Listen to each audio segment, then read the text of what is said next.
Hello students, हम हमारे topic memory and storage devices को कंटिन्यू करेंगे। हमने पिछले लेक्चर में पढ़ा कि कोर मेमोरी क्या है, रैम, रैंडम एक्सेस मेमोरी क्या है, रोम मेमोरी क्या है। रैम के कितने प्रकार हैं, एस रैम, डी रैम और रोम हम स्टडी करेंगे। हमने एस रैम और डी रैम के बारे में पढ़ा, दोनों के बीच में क्या डिफरेंसेस हैं। S RAM means static random access memory, D RAM means dynamic random access memory. Access time of S RAM is slow but access time of D RAM is high. Access time का मतलब है कि हम अपने data को कितने time में access कर सकते हैं, कितने टाइम में रीड या राइट कर सकते हैं। In case of D RAM access time is high, means D RAM के अंदर एक्सेस टाइम ज़्यादा है, means it is slower than S RAM. S RAM flip flops का यूज़ करती है बिट्स को स्टोर करने के लिए, लेकिन डी रैम के अंदर कैपेसिटर और ट्रांजिस्टर्स का यूज़ किया जाता है डेटा को स्टोर करने के लिए। S RAM does not require periodic refreshing to preserve the information. Static RAM के अंदर रिफ्रेशिंग की हमें ज़रूरत नहीं पड़ती, लेकिन डी रैम के अंदर डेटा को रिटेन करने के लिए हमें बार बार रिफ़्रेश करना पड़ता है, जिसको हम कहते हैं पीरियोडिक रिफ़्रेशिंग। एस रैम का यूज़ कैश मेमोरी की तरह किया जाता है। D RAM is used as main memory. Cost of S RAM is expensive but D RAM is less expensive. S RAM का जो स्ट्रक्चर है वह कम्प्लेक्स है, क्योंकि हम इसके अंदर फ्लिप फ्लॉप्स का यूज़ करते हैं, हम मॉसफेट का यूज़ करते हैं, लेकिन डी रैम के अंदर कैपेसिटर और ट्रांजिस्टर का ही यूज़ किया जाता है, इसलिए इसका स्ट्रक्चर सिंपल है। अब रैम के एडवांटेजेस क्या हैं और डिसएडवांटेजेस क्या हैं, क्योंकि हमें पता है कि रैम एक फास्टर मेमोरी है, तो इसका यूज़ हम जो हमारे प्रोसेसिंग के कार्य हैं प्रोसेसर के, उनके फास्ट एग्जीक्यूशन के लिए किया जाता है। It is A faster type of memory. It is very close to CPU. The processor can read the information faster than hard disk, floppy or USB drive. It requires less power to operate. इसको use करने के लिए हमें कम power की ज़रूरत पड़ती है। RAM के अंदर हमारे जितने भी प्रोग्राम्स हम एग्जीक्यूट करवाते हैं वो सारे के सारे रैम के अंदर एग्जीक्यूट्स होते हैं, तो ये प्रोग्राम्स को फास्टली लोड करता है और उनको एग्जीक्यूट करवाने की कोशिश करता है। More RAM increases the performance of the system and can multitask. जैसे जैसे हम रैम की कैपेसिटी बढ़ाते जाएंगे, हमारे सिस्टम की परफॉर्मेंस भी अच्छी होती जाएगी और हम ज़्यादा से ज़्यादा टास्क, मल्टीटास्क हम परफॉर्म कर सकते हैं। रैम एक रीड और राइट दोनों तरह के ऑपरेशंस को परफॉर्म कर सकती है। इतने एडवांटेजेस के बावजूद भी कुछ इसके डिसएडवांटेजेस हैं, less RAM reduces the speed and performance of the computer. अगर रैम कम कर दी जाए तो हमारे कंप्यूटर की, हमारे सिस्टम की स्पीड भी कम हो जाएगी, क्योंकि रैम वोलेटाइल इन नेचर है, तो हमें इसको, डाटा को प्रिजर्व करने के लिए इलेक्ट्रिसिटी की ज़रूरत पड़ती है। अगर हम डी रैम का यूज़ करते हैं तो हमें उसको बार बार रिफ़्रेश भी करना पड़ेगा। RAM is expensive than ROM and has limited size. जैसे जैसे हम रैम का साइज़ बढ़ाते जाते हैं, रैम की कॉस्ट ज़्यादा होने के कारण हमारे सिस्टम की कॉस्ट भी बढ़ती जाती है। So we say RAM has limited size and it is unreliable as compare to ROM. ROM की बजाय रैम एक अनरिलायबल डिवाइस है। Now next topic is read only memory, ROM, read only memory. हमने पहले पढ़ा रैम, रैम के types, अब हम स्टडी करेंगे रोम, रोम और उसके प्रकार। रोम is a memory device or storage medium that is used to store permanently data inside the chip. RAM एक वोलेटाइल है, एक टेम्परेरी मेमोरी है, लेकिन रोम एक परमानेंट स्टोरेज डिवाइस है जो हमारे डेटा को काफ़ी लंबे टाइम तक स्टोर करके रख सकता है। It is a read-only memory that can only read stored information, data or programs, but we cannot write or modify anything. जैसा कि नाम से हमें पता लग रहा है रीड ओनली मेमोरी, तो हम इसके अंदर डेटा को रीड कर सकते हैं, हम अपने इंफॉर्मेशन को, हमारे प्रोग्राम्स को केवल और केवल रीड कर सकते हैं। उनको हम मॉडिफाई करना चाहें तो हम नहीं कर सकते। ROM contains some important instructions programs data that are required to start और बूट ए कंप्यूटर। रोम का जो मेन यूज़ है वो है हमारे कंप्यूटर को स्टार्ट करने का। रोम एक तरह की चिप होती है जो हमारे मदरबोर्ड के ऊपर फिट होती है, लगी होती है, इंसर्ट होती है, जिसका प्राइमरी काम है हमारे सिस्टम को स्टार्ट करना। जैसे ही हम पावर स्विच ऑन करते हैं, रोम से इंस्ट्रक्शंस निकलकर रैम में जाना शुरू हो जाती हैं, जिसको हम कहते हैं booting process. ROM contains some important instructions और program that data are required to start और boot a computer. It is a non volatile memory, means data हमारा एज इट इज़ रहता है। अगर हम अपने सिस्टम की पावर को ऑफ भी कर दें तो जो हमारी बूटिंग की इंस्ट्रक्शंस हैं कंप्यूटर को स्टार्ट करने के लिए, जो हमारे प्रोग्राम्स हैं वो हमारे एज इट इज़ रहते हैं हमारे कंप्यूटर बंद करने के बाद भी। यूज्ड इन एम्बेडेड सिस्टम्स और where programming needs no change. ये ऐसी जगह यूज़ किया जाता है जहाँ एक ही प्रोग्राम को बार बार यूज़ करना होता है, या हम ऐसे प्रोग्राम्स जिनको हम बार बार चेंज नहीं करना चाहते, और इसको नाम दिया जाता है फर्मवेयर का। We have hardware, we have software, but ROM as the name is, these are the instructions stored in memory.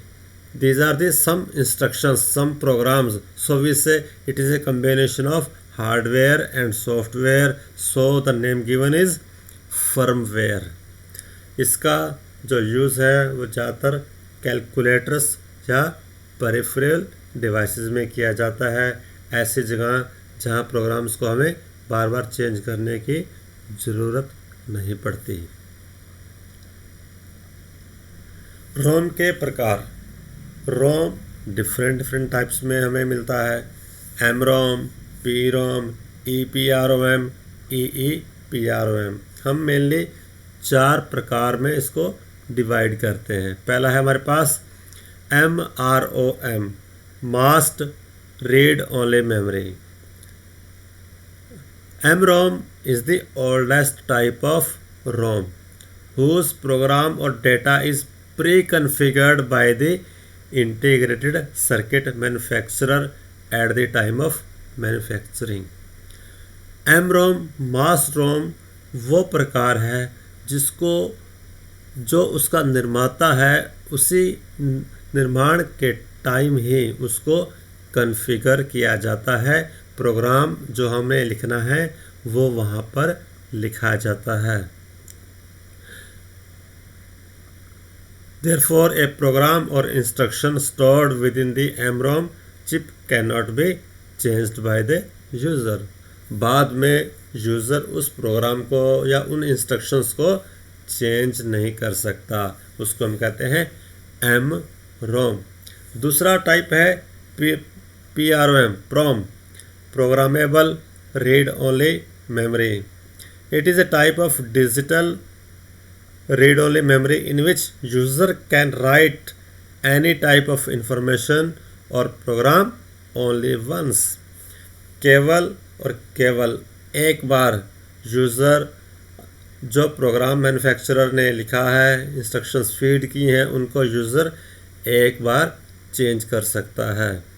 It means it is the empty PROM chip in which the user can write the desired content or program only once using the special PROM programmer और PROM burner device, जिसको हम कहते हैं PROM programmer या burner device। The process of programming the ROM is known as burning। Once programmed, the data or the instructions cannot be changed or erased। इसको केवल और केवल एक बार बर्न किया जा सकता है, लिखा जा सकता है यूज़र के द्वारा। एक बार डेटा फीड करने के बाद उसको दोबारा मॉडिफाई नहीं किया जा सकता। इसको हम FPROM भी कहते हैं या OTP भी नाम दिया जाता है। FPROM is field programmable read only memory, क्योंकि ये फील्ड में यूज़र इसको चेंज कर सकता है, इसलिए इसको नाम दिया field programmable read only memory या one time programmable memory, OTP, one time programmable. Next type है EPROM, erasable and programmable read only memory. It is the type of ROM in which stored data can be erased and reprogrammed only once in the EPROM memory, जिसके अंदर हम data को erase भी कर सकते हैं और उसको रीप्रोग्राम भी एक बार कर सकते हैं। इरेजेबल एंड प्रोग्रामेबल, जिसको इरेज भी किया जा सकता है और रीप्रोग्राम्ड भी किया जा सकता है। To erase any stored data or reprogram it, it is exposed to the ultraviolet light। अगर हम अपने डेटा को इरेज करना चाहते हैं या रीप्रोग्राम करना चाहते हैं तो हमें इस चिप को लगभग 20 से 40 मिनट के लिए अल्ट्रावायलेट लाइट में एक्सपोज करना पड़ता है। इसके चिप के ऊपर जो रोम एरिया है वहाँ पर अल्ट्रावायलेट लाइट डालनी पड़ती है, सो दैट कि हमारा पुराने डेटा इरेज हो जाए और हम उसको रीप्रोग्राम कर सकें। After that the data can be recreated in the EPROM। It is a non volatile memory chip that holds data when there is no power supply and can also store data for a minimum of 10 to 20 years। हम लगभग 20 साल तक अपने data को store करके रख सकते हैं। इसको हम विंडोड रोम भी कहते हैं, क्योंकि इसके अंदर एक विंडो होती है जिसके ऊपर से अल्ट्रावायलेट लाइट को एक्सपोज किया जाता है। इसके डाटा को इरेज करने के लिए, इसलिए इसको नाम विंडोड रोम भी कहा गया है। नेक्स्ट हमारे पास टाइप है EEPROM, electrically erasable and programmable read only memory. The data can be erased by applying electric field. No need of ultraviolet light. We can erase only portions of the chip and reprogram it. हमें EEPROM के अंदर ultraviolet light use नहीं करनी। हम electric field के द्वारा, electricity के द्वारा हम अपने डेटा को या कुछ पोर्शन को भी इरेज कर सकते हैं। It is a non-volatile memory whose data cannot be erased or lost even the power is turned off. In EEPROM, the stored data can be erased and reprogrammed up to 10,000 times. 10,000 बार तक हम अपने data को change कर सकते हैं, erase कर सकते हैं, रीप्रोग्राम कर सकते हैं। And the data erase is 1 byte at a time. हम एक टाइम में केवल 1 बाइट को चेंज कर सकते हैं। The only type of EEPROM is the flash memory where selective updating can be done for the information. जैसा कि हमने कहा कि हम अपनी चिप के कुछ पोर्शंस को भी चेंज कर सकते हैं, तो हम एक टाइम में 1 बाइट चेंज करते हैं और हम मल्टीपल बाइट्स को लगातार चेंज कर सकते हैं। इसका एग्जांपल है flash memory. EEPROM is mainly used in digital potentiometers, digital temperature sensors and real time clocks. ROM के एडवांटेजेस और डिसएडवांटेजेस क्या हैं? ROM is a non-volatile memory, so we can store the information for long time. Power of करने के बाद भी data हमारा retain रहता है, इसलिए हम अपने डेटा को, अपनी इंफॉर्मेशन को, हमारे प्रोग्राम्स को लंबे टाइम तक स्टोर कर सकते हैं। It is static, so there is no need of refreshing, जैसा कि हमें रैम में ज़रूरत पड़ती है। DRAM में data can be stored permanently. It is easy to test and store large amount of data as compare to RAM. हम RAM से ज़्यादा डेटा इसके अंदर स्टोर कर सकते हैं। It is cheaper than RAM. It is very simple and reliable as compare to RAM, and it is used to start the instructions for the operating system. हमारे computer को start करने के लिए जो इंस्ट्रक्शंस की ज़रूरत होती हैं वो उसको कंटेन करता है और हमें कंप्यूटर को स्टार्ट करने में हमारी हेल्प करता है। In spite of these advantages, there are some disadvantages of ROM. Stored data can not be updated or modify except to read the existing data, and it is slower than RAM to access the stored data. RAM से slow है, RAM is faster, ROM is little bit slower. Stored data cannot be updated or modified except to read the existing data. हम ROM को बार बार update या modify नहीं कर सकते, जैसा कि हमने उसके टाइप्स में पढ़ा। And it takes around 14 minutes to destroy the existing data using high charge of ultraviolet light. अगर हम अपने डाटा को डिस्ट्रॉय भी करना चाहते हैं अल्ट्रावायलेट लाइट से, तो it takes about 40 minutes to destroy. लगभग 40 मिनट डेटा को डिस्ट्रॉय या इरेज करने में लग जाते हैं अल्ट्रावायलेट लाइट से। So there is difference between RAM and ROM. हमने रैम और उसके प्रकार पढ़े, हमने रोम और उसके प्रकार पढ़े। Now difference between RAM random access memory and ROM read only memory. RAM के अंदर हम रीड और राइट दोनों तरह के ऑपरेशंस परफॉर्म कर सकते हैं, लेकिन रोम के अंदर हम केवल रीड ऑपरेशंस ही परफॉर्म कर सकते हैं। We can read the data, we cannot write the data multiple times. It is RAM is volatile in nature. It is a temporary memory, but ROM is a permanent memory, non-volatile memory. Data को हम use करते हैं, जैसे ही power of होती है RAM के अंदर जो डेटा होता है वो वैनिश हो जाता है, लेकिन रोम के अंदर जो डेटा स्टोर्ड है वो वैनिश नहीं होता।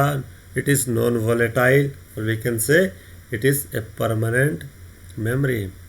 RAM is a faster but expensive memory, while ROM is slower in speed and less expensive.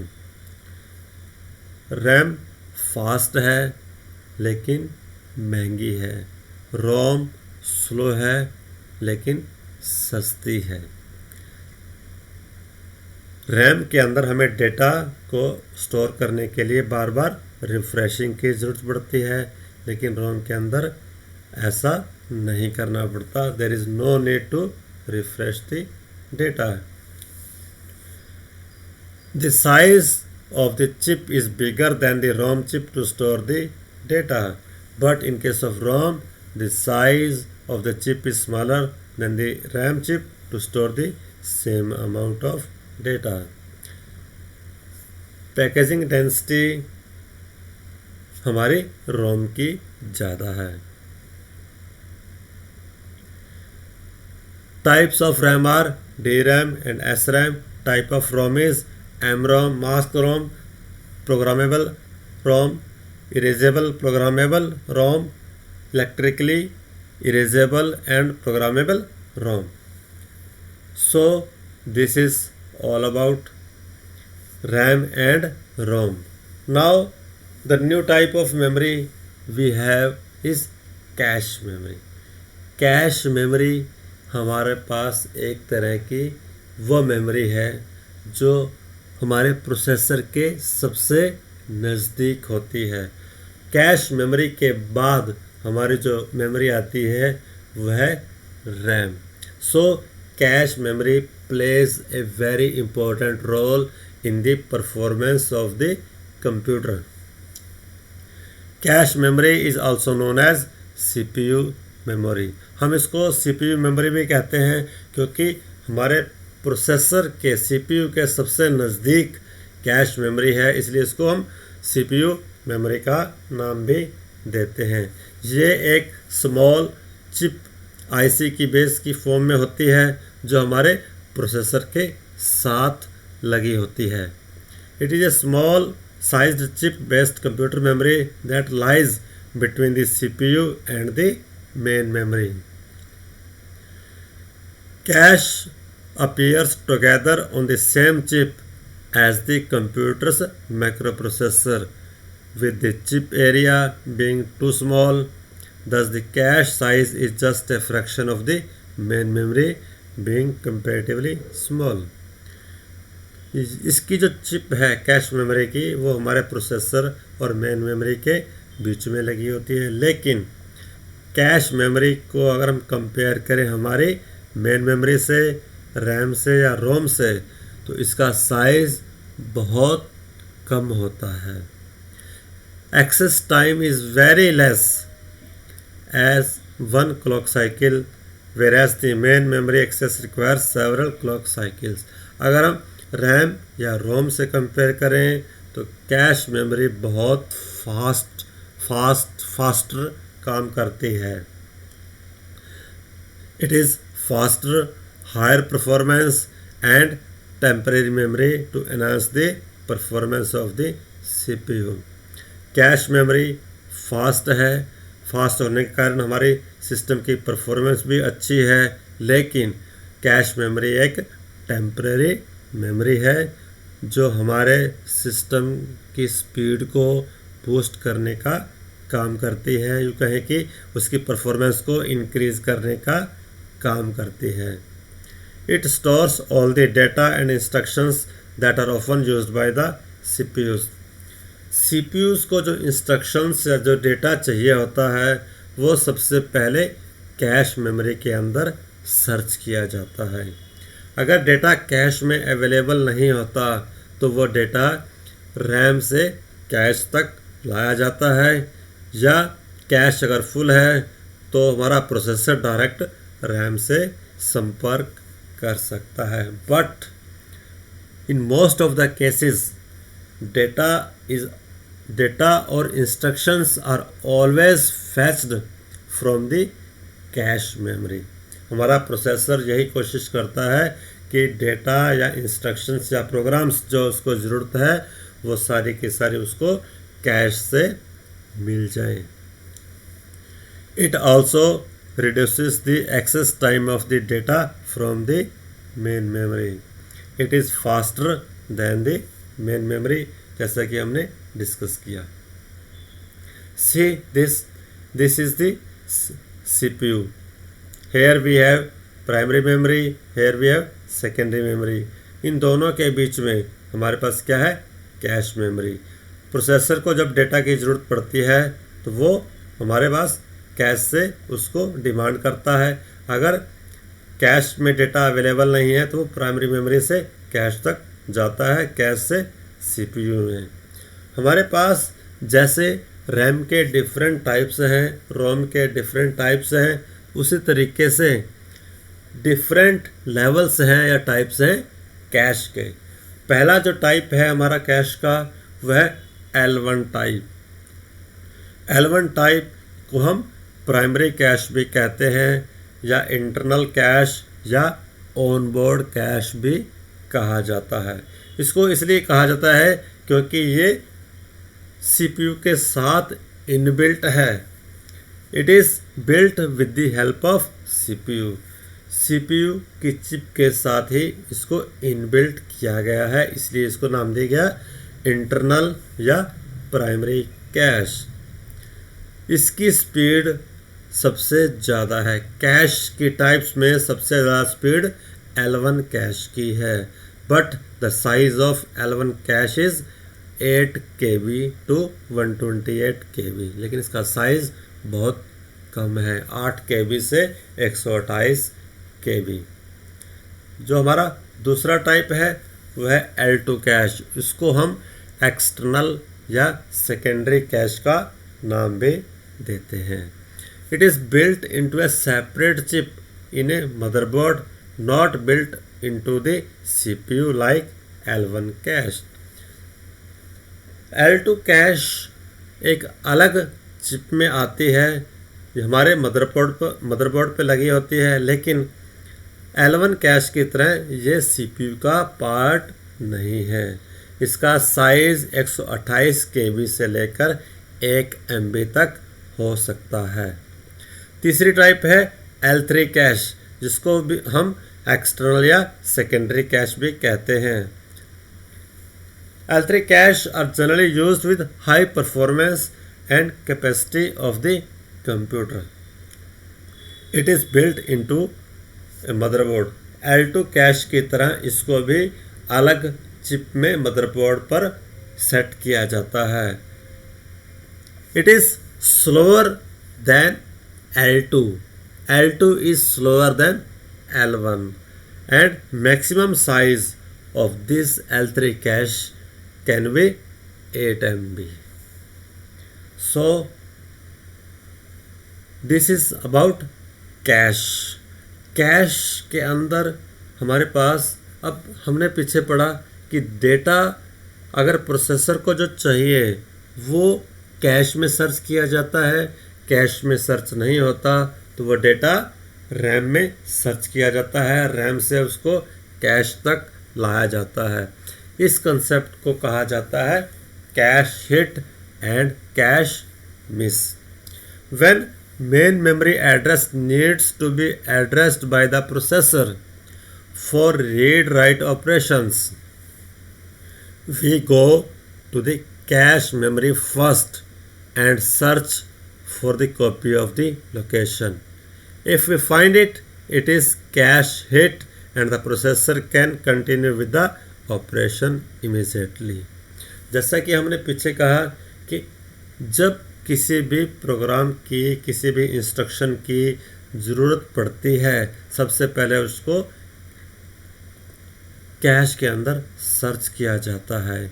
अगर वो लोकेशन, वो एड्रेस, वो इंस्ट्रक्शन कैश के अंदर अवेलेबल है, if we find it then it is called cache hit. अगर वो instruction या डेटा अवेलेबल है उसको कैश हिट का नाम दिया जाता है. अगर वो नहीं है तो उसको कैश मिस का नाम दिया जाता है. और उस केस में रैम से, मेन मेमोरी से डेटा को कैश तक लाया जाता है so that we can have maximum cache hit to increase the performance of the system.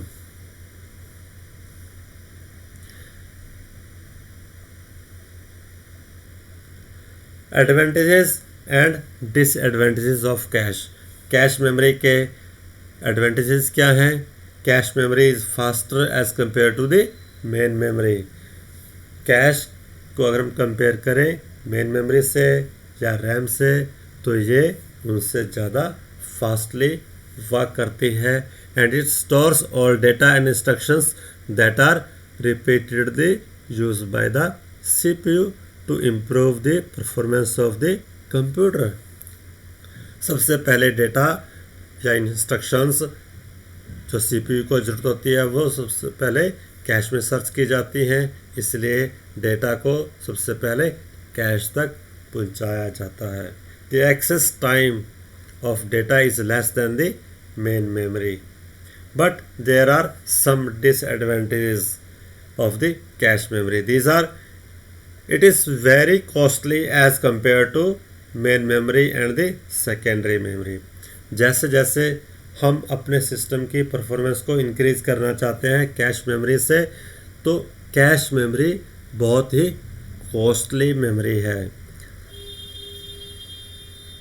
Cost पर bit is very high and it has very limited storage capacity. Size इसका कम है. As we have discussed, we can have only 8 MB of cache memory of L3 type. So this is all about some types of memories, primary memory. Now in the next videos we will discuss about secondary storage devices. Thank you very much.